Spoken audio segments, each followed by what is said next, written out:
Okay, so for my something old into something new, I have leftover chicken, enough to make buffalo chicken dip.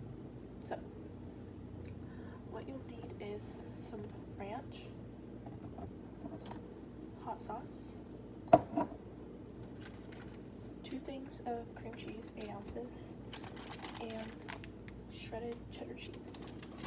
So it tells me to take the chicken and the hot sauce and put it in a skillet and heat it on medium heat. So I'm going to do that. So I put the chicken and hot sauce in here to warm up on medium heat, and now I'm going to add the rest of this stuff.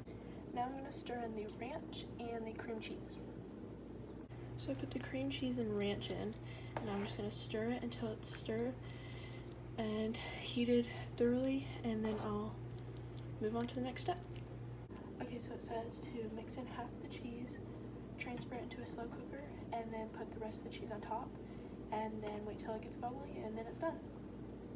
So I just added the buffalo chicken dip, and then put the cheese on top, and now I'm going to wait until it gets bubbly, and then it'll be done.